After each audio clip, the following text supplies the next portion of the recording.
بسم اللہ الرحمن الرحیم۔ السلام علیکم۔ کہا جاتا ہے کہ کسی علاقے میں قحط سالی ہو گئی۔ اس قحط سالی کی لپیٹ میں نہ صرف انسان بلکہ چرند و پرند سب اس کا شکار ہو گئے۔ مویشی مالکان بے حد پریشان تھے۔ اس دوران ایک مسجد کے مولوی نے جمعہ کے خطبہ میں نہایت یقین کے ساتھ یہ بات بتائی کہ اللہ کا نام لے کر یعنی بسم اللہ الرحمن الرحیم پڑھ کر دریا کو حکم دیا جائے تو وہ بھی نافرمانی نہیں کرتا۔ خطبہ سننے والوں میں ایک چرواہا بھی موجود تھا۔ مولوی کی یہ بات سن کر اس کے دل میں اتر گئی اور اس بات پر اس کا یقین کامل ہو گیا۔ اس نے واپس آ کر اپنی بکریاں کھولیں اور سیدھا دریا پر چلا گیا۔ اونچی آواز سے بسم اللہ الرحمن الرحیم پڑھا اور دریا کو کہا وہ اپنی بکریاں چروانے کے لیے دوسرے پار جانا چاہتا ہے اور اس سے کہا کہ مجھے اپنے اوپر سے گزرنے دے۔ یہ کہہ کر اس نے اپنی بکریوں کو لیا اور دریا پر چلتا ہوا دریا پار کر گیا۔ دریا کے دوسری طرف کا علاقہ گھاس سے بھرا پڑا تھا۔ درختوں کے پتے بھی سلامت تھے کیونکہ کسی کو یہاں آنے تک کی رسائی نہیں تھی۔ اس نے خوب اچھی طرح اپنی بکریوں کو سیر کروایا اور واپس لوٹ آیا۔ پھر یہ اس کا معمول بن گیا، وہ بکریاں پار چھوڑ کر واپس آ جاتا اور شام کو جا کر بکریاں واپس لے آتا۔ اس کی بکریوں کا وزن دگنا چگنا ہو گیا۔ لوگ چونک گئے اور اس سے پوچھا وہ اپنی بکریوں کو کیا کھلاتا ہے۔ وہ سیدھا سادہ اور صاف دل نوجوان تھا۔ اس نے صاف صاف بات بتا دی، جناب میں تو بسم اللہ الرحمن الرحیم پڑھ کر دریا پر چل کر اپنی بکریاں دوسری طرف چروانے کے لے جاتا ہوں۔ یہ بات سب نے سنی مگر کسی نے اس چرواہے کی بات پر یقین نہیں کیا کیونکہ یہ ناقابل یقین بات تھی، مگر بات ہوتے ہوتے مولوی کے پاس پہنچ گئی۔ مولوی صاحب نے اس چرواہے کو بلایا اور سارا ماجرا پوچھا۔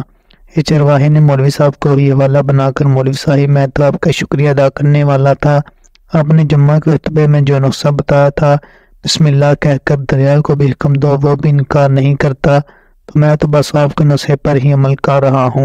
مولوی صاحب حیرت سے اس کے چہرے کو دیکھتے رہے۔ مولوی صاحب نے کہا بھائی ایسی باتیں تو ہم ہر جمعہ میں کرتے ہیں، فقط ان کا مقصد لوگوں کا ایمان بنانا ہوتا ہے، مگر بکریوں والا ڈٹا رہا کہ میں تو بس بسم اللہ کہہ کر پانی پر چلتا اور بکریوں سمیت پانی پار کر جاتا ہوں۔ آخرکار مولوی صاحب نے صبح خود یہ تجربہ کرنے کی ٹھانی، جسے دیکھنے چرواہے سمیت پورا علاقہ بھی آ گیا۔ مجمع زیادہ تھا۔ مولوی صاحب نے ایک دو بار سوچا کہ انکار کر دوں کہ کہیں ڈوب نہ جاؤں، مگر وہ جو مولوی صاحب کو کندھے پر اٹھا کر لائے تھے اب بھی جوش و روش سے اللہ اکبر کے نعرے لگا رہے تھے اور مولوی کے حق میں تعریفیں کر رہے تھے۔ آخرکار مولوی صاحب نے اپنے ڈر کو دور کرنے کے لیے رسا منگوایا، پہلے سے درخت کے ساتھ باندھا، پھر اپنی کمر کے ساتھ باندھا، پھر ڈرتے ڈرتے ڈھیلا ڈالا بسم اللہ پڑھا دریا پر چلنا شروع ہو گئے، مگر پہلا قدم رکھا ہی تھا کہ پانی میں گر گئے۔ مولوی صاحب ڈبکیاں کھانے لگے اور پانی کے بہاؤ میں بہنا شروع ہو گئے۔ لوگوں نے کھینچ کھینچ کر باہر نکالا۔ مولوی صاحب کی اس حرکت نے چرواہے کو پریشان کر دیا۔ مولوی صاحب کے بسم اللہ کو یہ کیا ہو گیا کیونکہ ان کا یہ روز کا معمول تھا، اس کے اپنے یقین میں کوئی فرق نہ آیا۔ اس نے بسم اللہ کہہ کر بکریوں کو پانی کی طرف اشارہ کیا اور خود ان کے پیچھے چلتا ہوا پار چھوڑ کر واپس بھی آ گیا۔ لوگ اسے ولی اللہ سمجھ رہے تھے اور اس کے حق میں نعرے لگا رہے تھے، مگر وہ سب سے بے نیاز سیدھا سادہ انسان تھا۔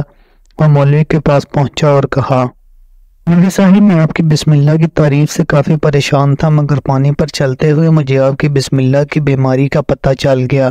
اس چرواہے نے درخت سے بندھی رسی کی طرف اشارہ کیا اور کہا مولوی صاحب یہ آپ کی بسم اللہ کی بیماری آپ کی بسم اللہ کی برکت کو یہ رسا کھا گیا اور اللہ اور بسم اللہ سے زیادہ اس رسے پر بھروسہ تھا، لہذا اللہ نے بھی آپ کو رسی کے حوالے کر دیا۔ پھر کہنے لگی مولوی صاحب آپ بھی کمال کرتے ہو، میں نے آپ کے منہ سے سنا اور یقین کر لیا اور میرے اللہ نے میرے یقین کی لاج رکھی، مگر آپ نے اللہ کا کلام سنا مگر یقین نہیں کیا، لہذا آپ کو اللہ نے رسوا کر دیا۔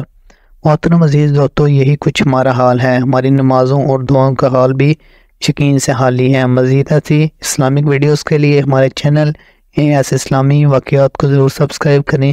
اللہ حافظ۔